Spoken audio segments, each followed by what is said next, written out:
Very good. So, hello and welcome to our session, which we have called Field Reps to Trusted Advisors, or really delivering meaningful customer interactions is what we're really talking about. And with me today is my dear friend, Mehrnaz Campbell, who is the founder and CEO at Chimia. Really, I'm so excited about this session, I can't even tell you. In this role, she has been focused very much on helping her fellow pharmaceutical sales professionals embrace remote engagement. And really to achieve that, she created actually another business called Chimia Reset, which I'm pretty excited to talk to you about today. And she'll talk a little bit more about that as we go through. But really, it's an award-winning remote sales engagement training platform. And I think that's really what's needed at the moment. We really need to up our game when it comes to remote engagement. So it's pretty exciting. But before that, you had a role in UK healthcare for over 36 years, initially as a nurse, which is pretty exciting, and then for 30 years in various sales and marketing roles, of course, in leadership positions. And so you have a lot of experience to call down on. So really, really pleased you're here with me today.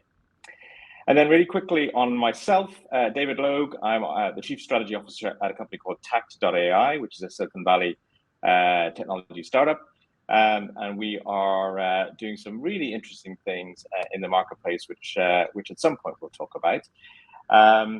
And really what I do is help build products that are supporting this meaningful customer engagement piece that we're talking about today.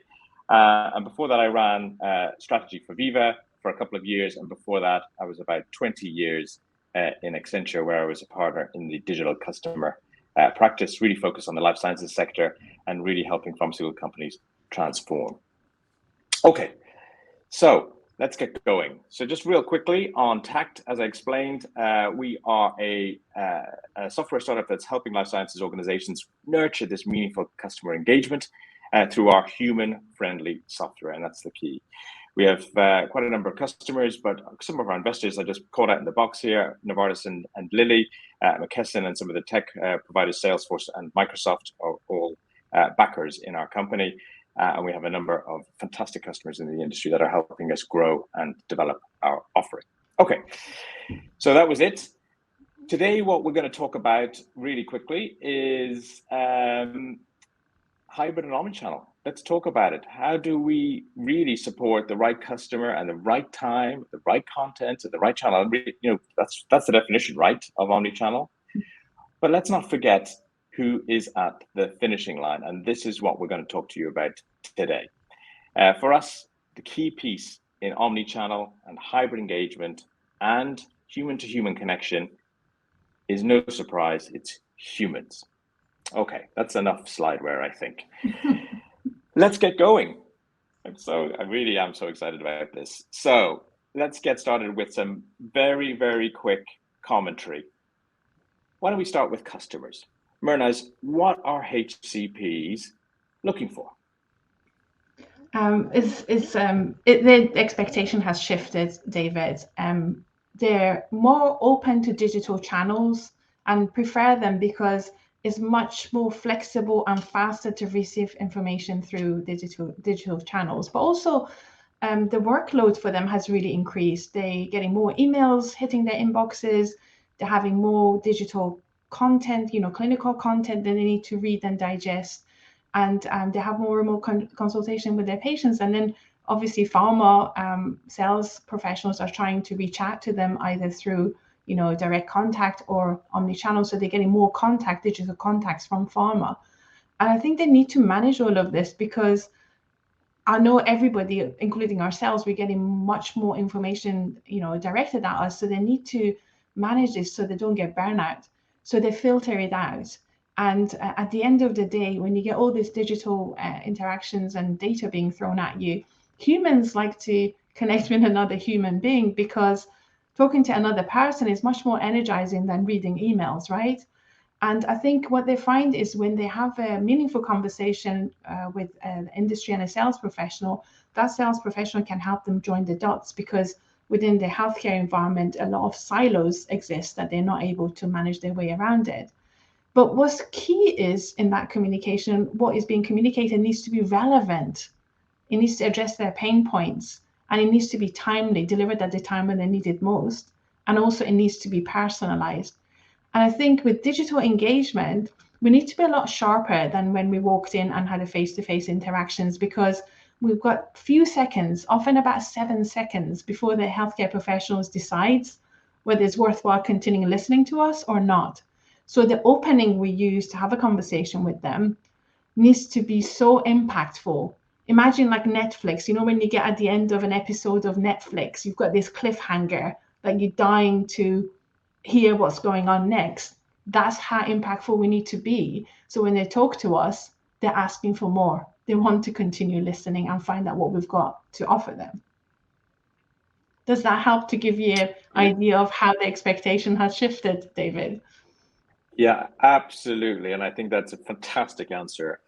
Full of detail there, but also very in depth.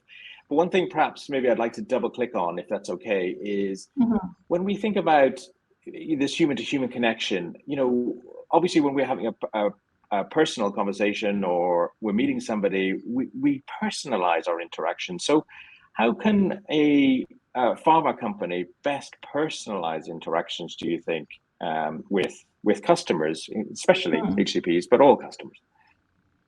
I think you need to really think about what is that person's role and what's their priorities and what is it that they're trying to achieve, what's their like primary goal and what matters to them most. You need to think about your own brand proposition and the key messages that you have, and really find the match between their needs and your proposition, to find which one actually hits the sweet spot. I mean, I'll give you an example. If you're talking to a nurse practitioner, you know, her priorities is probably different to a consultant. A consultant probably more concerned about efficacy data, you know, side effects, and, you know, clinical evidence that supports that. As a nurse practitioner, probably more concerned about impact of that medicine on the patient's tolerability, ease of use.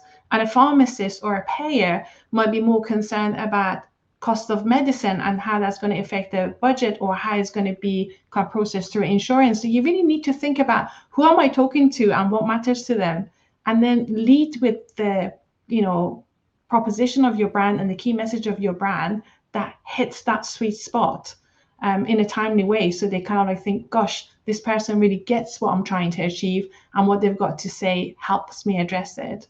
I mean, 15 minutes ago, I was talking to a payer responsible for medicine management, and I had a 30-minute Teams meeting with him.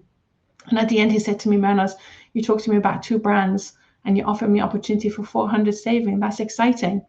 And he's going to go and talk internally and continue with that. So that is his pain point, and I offered him 2 opportunities. So I'm just saying is, don't waste your time, fluff it, just hit it with what really matters to them most. And that's how you can personalize it. And remember what you said to them last time. So they actually really value that, because they kind of think you are listening with attention rather than just listening to get your point across. Again, another textbook answer. Really, really good points there. Lots of learning. I think maybe one aspect I would add in from a technology perspective, obviously I come from a software company, so I'm always going to bring a little bit of the technology angle to this, is I also think this sometimes not all customers know what to ask for necessarily, and not always know how to best maybe engage. So I think you are natural, obviously, at that, and you can think through how maybe, is it a quick email? Is it a quick video call, a Teams call? Is it maybe even an in-person discussion that might warrant some more dedicated time? I think that's really important. But for me, it's around preferences, and it's around offering options, and around offering a choice for that customer at that particular point in their day, in their week, in their month. And I think for me, it's sometimes those preferences are expressed, but sometimes they're implied. And I think it's, again, it's really about picking up on that and then offering perhaps a virtual solution when time permits. So I think that really is key. And then moving on, maybe, so we talked a little bit about personalizing now, the interactions. Can I just talk to you about the communications and the relevancy point around how do we continue to add value and not waste time whilst we're trying to address the pain points that you talked about earlier? I think not to waste time, you need to be really relevant. You know, what you say needs to be really focused to address their priority and their pain point. I think if you're not relevant, then we're just making noise. I think that's a key thing we need to pay attention to. Wasting time is something I've been kind of thinking about it, because I had a conversation with a formerly pharmacist a couple of weeks ago, and she said to me, I take your conversations and jump on Teams because you don't waste my time. But that's not the case with a lot of conversations I had in pharma. So I guess we need to kind of like build a reputation that they think conversation with us adds value to them. So I would say the time we used to spend driving to see them, now we need to spend that time maybe doing some research to find out, review the information and the data that we have on that account or that customer, know what's going on in their world, see what publications they've had, or what are the people that they read and listen to, and then look at the previous call notes and check documentation around that account, like what's the guidelines, what is the shared care protocols, what is their policies, and have a really smart objective for every call we have with them. So make it really count. I mean, sometimes we used to spend 2-3 hours driving to see a customer and back to get back to our home location. Now we can spend maybe an hour to 30 minutes, if that customer is really key, to do that research before we get on the call, so we really know what we're talking about. And be really clear on what's the minimum you're looking for during that interaction. What's the best case scenario you're looking for that interaction? So you walk in with a kind of clear, smart objective and get really focused around what you're going to say to them in the first 7 seconds. That is going to be the key pattern information that they want to continue listening to you. So being relevant is really, really key. And I think building the point that you said, I like to give the channel choice to them. Like I sent an email to a few healthcare professionals a few weeks ago, and I said, you know, you tell me what you prefer. You can talk to me, book an appointment, or we can have a telephone conversation, or you can use this link to book an appointment on my electronic diary. And 80% of them opted to have the link in my electronic diary and book a 30-minute Teams meeting. And then when I have a conversation today with this pharmacist earlier on today, I said, so you asked me for this information on this brand, this information, this other brand. How do you want to receive it? Do you want me to bundle them all in one email, or send it to you separately? He said, no, send it to me separately. So ask people. They tell you their preferences, but also think about, like you said, what's the communication we're sending to them? If it's something quite complex that you need to explain it, it's better to create an opportunity when we can do screen sharing with them. So Teams or Zoom is a better option. But after that conversation, usually you can generate a lot of digital follow-up contacts, like send them the PDF of the document you shared with them, or create a MedInfo request. So you keep the conversation going and make sure you book a follow-up appointment with them so you can get that conversation continuing, not like stopping at the end of that interaction. I hope that makes sense. It makes complete sense. And I'm really quite excited about one aspect that you talked about, because it's something I've been really focused on for the last couple of years, which is how do we help when you do all that listening, when you really think about your customers, which you've just explained, a really lovely example of how you do that, how do you then remember all of that? So one thing I've been working on is how do we provide those sorts of pre-call insights just at the point of time, a point of need, pop up on a mobile phone, just as a little reminder to say, hey, this is what you picked up the last time, this was your previous call notes, this is maybe some content that might be interesting for them that you can curate. I mean, if you're doing multiple calls a day, I think this sort of, for me, this sort of prompt would be really, really fabulous, because then you can really have a very detailed and personalized conversation, and it looks like you have remembered everything about that person, which at my age, I tend to forget a little bit of detail from one quarter to the next. You need to have systems and processes, and each company have their own systems and processes, and it needs to be something that works for you. Like we capture the call conversation on CRM system, we make notes for follow-up, but the CRM system, depending on like what you're using, might not be able to give you the reminders to do things when they're due to be done. So I know like your program creates that loop, so you get the reminders. But I would say whatever system you're using, capture the pattern information. Like today, when I was having a conversation with this gentleman. Last time I spoke to him was April. I mean, they say human brains can only hold on to 7 pieces of information at any one time. So I wouldn't remember what I said to him back in April. I might remember a gist of it, but not the detail. But I had kept a record of the budget impact model that I had sent to him, and he had told me specifically what assumptions did he want me to use when I sent him that budget impact model. So today, when I was preparing for the call, I used the same assumption and said to him, last time we spoke, these are the assumptions you use. Do you want me to use the same assumptions, or do you want me to change it? And he said, no, that's good. That's how I like to have a look at it. So that makes him feel really valued, that I remembered what he said. So you need to have systems. And I think electronic medium creates the opportunity for us to actually share the information across the team. So whatever information I put on kind of like SharePoint or Teams or our CRM system, on the business plan or on the call history notes, the rest of my team can see that. So if they need to pick up on something, or if I'm not at work, other people can see what was being said and they can follow up on it. And I think we need to play more effectively as tag teams. We're not lone wolves working on our own. We are a collaborative team, and medical, marketing, sales, we all need to be able to kind of tap into the same data sources to be able to see what are we trying to do with healthcare professionals, how are we trying to add value with them, and how we can collaborate on a digital platform that allows us to share information. So we can all help. I mean, for me, this is really the customer 360. We are wrapping the whole team and the whole organization around that particular customer and really making him or her feel particularly special and particularly unique, which of course they are. So that's really good. Mm-hmm. One thing though I didn't really quite understand or pick up on, maybe, which I'd love to explore a little bit, is in that sort of virtual environment like we are today, I'm constantly watching what you're saying, but I'm watching how you're saying it, and maybe some of the non-verbal cues that you're giving, because I can see you, which is obviously a gift of the Hopin platform. But just maybe a comment or two from you on your experience of dealing with the hybrid environment and how you deal with virtual calls and picking up, listening with eyes and ears. Yeah, you see, as humans, we actually have a good computer up in our head.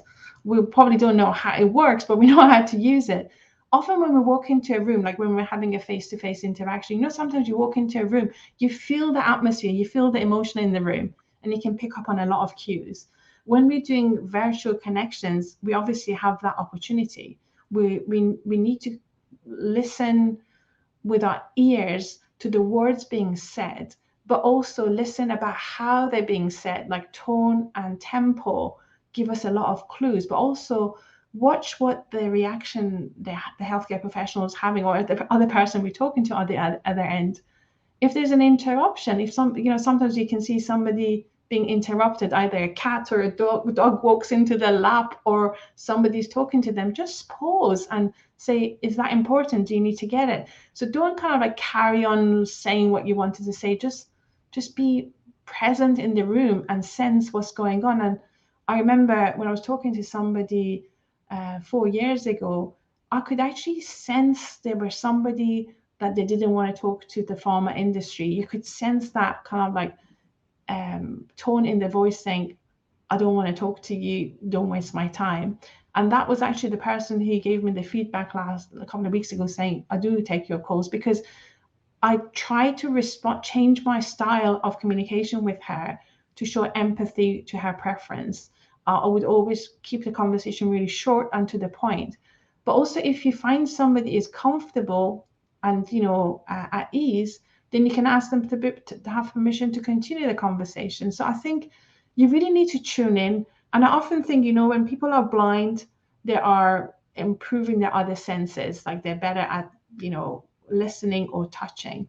And I think being on a digital platform almost is like one of our senses being cut out. So we need to heighten awareness of the other senses to be able to really be in the room with all our ears, our eyes, and pick up on tempo and tone that is being communicated, and feel the feeling in the room, and don't ignore the signs we see, act on them.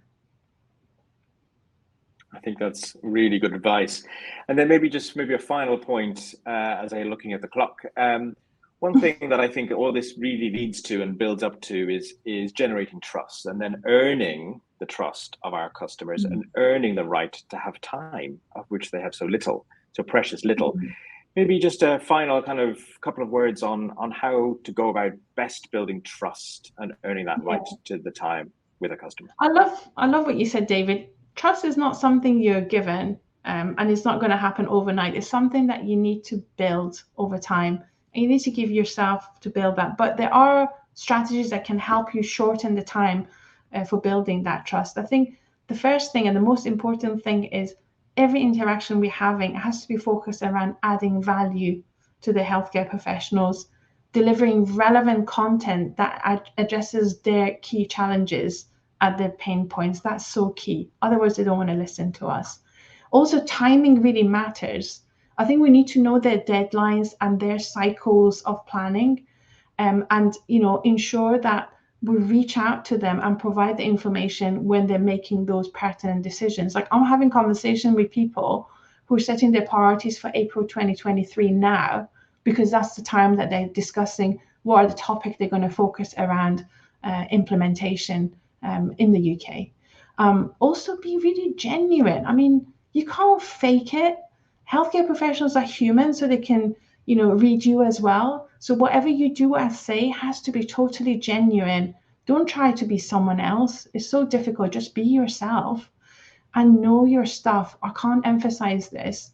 If you're presenting clinical data, if you're talking about your brand, know everything inside out. And I'm not talking about go through everything with them. You need to know everything really well. Like, a football player doesn't go into the game deciding which foot they're going to use to kick the ball or how they're going to play it. They go in knowing their stuff, knowing their game. So whatever they throws at them, they can respond to it. So we need to be like a really professional, know our data. But also we need to know their stuff.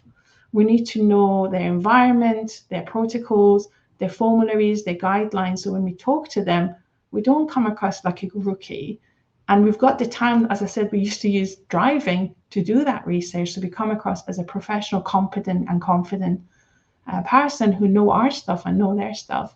And I think the last thing some people are forgetting to do through digital platform is connect with them on a personal level. Have the small talk, see how your day's been, use humor professionally, and finally, do all of this consistently over time. And I think that's how you build trust. That's how they know you as an individual and value you as a partner.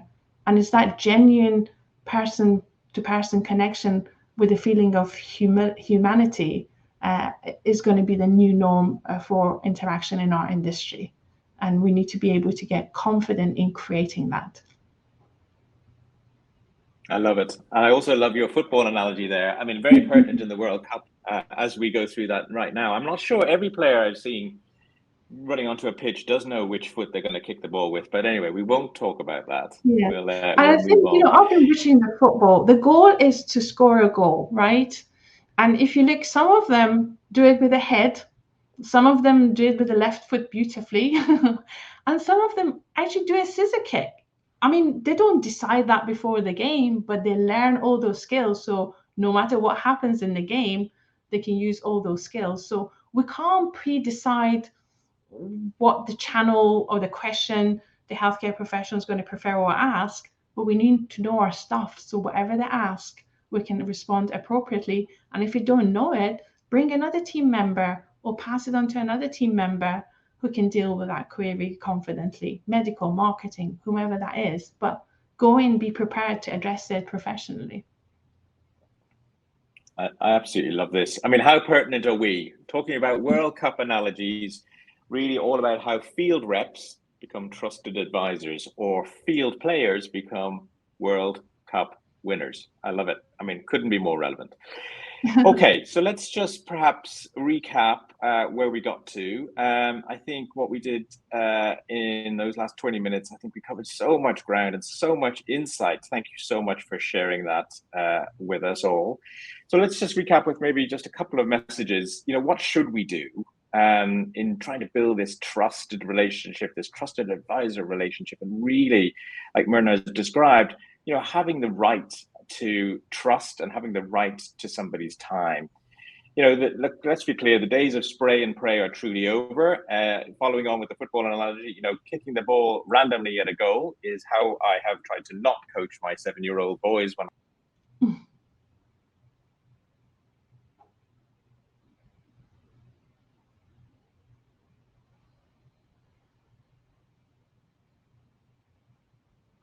I think I lost David there. Yeah, David actually got kicked out for some reason, obviously technical reasons, but I suppose he will rejoin us very soon. Maybe you can do the recap, Mehrnaz. Yeah, I don't really know what he was going to say, but I'm happy to have a go if you want. Sure, please. I think he was planning to share some slides at the end. I can carry on talking about the football analogy if you want, Dario. Okay. That's strange. Maybe Yeah. some internet shortage or issues, but I suppose that David will rejoin us very soon. I might have a copy of his slides, so maybe I can attempt to share those. Give me a moment.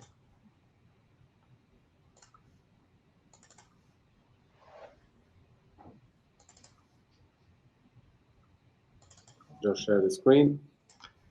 I'm just trying to find his slides first. Hold on a second. Okay.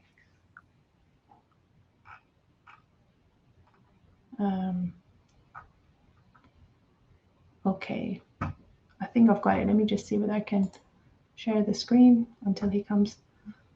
Hold on.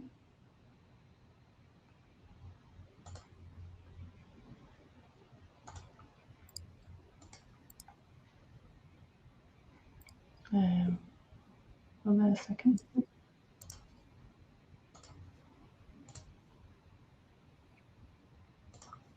Can you see my screen now? Yes, we can. Okay, he talks about, I think this is the point he was talking about, that with the days of spray and pray are truly over, we need to really understand their pain points and curate content, insight, and knowledge that addresses that to fulfill that need through our service delivery. I guess the service they provide is around delivering omni-channel interaction using the humans and the various platform that we can use to connect with them. We have the next best action, we've got HCP insights, we've got business intelligence, we've got calendar, Salesforce, CRM system, Microsoft, and approved content. But it's about how do we use all these tools to create that human to human interaction in the channel and the preferences that they have. And I guess he wanted to talk about the 4 C's, not referring to the 60s band of customer, context, content, and collaboration. And I think to be able to do that confidently, the people need to upskill their skills. And that skill development is not something done in classroom. I think it's through experimental learning and using the information. And I think within the organization, we tend to have these silos between different departments. We need to break down these silos and work much more collaboratively across silos and share information. And in terms of engagement, we need to be able to get confident in using channels, but also enhance and increase the use of the channels and think about how we can personalize that and do it in a way that is not taking more time, but is becoming much more succinct to hit the sweet spot. And I think the content needs to be, again, adapted for communication through the channels based on the preferences. And the similar way, as I said, at the end of the conversation, you need to have, at the end of the opening, you need to have that cliffhanger. All the content needs to be designed like a Netflix cliffhanger, so they want to ask for more and it draws them in. And finally, I think I just want to say thank you on behalf of myself and David for tuning in and listening to our insight about how you can confidently create a perception and a reality that the field force can be valued partners for healthcare professionals to address their pain points.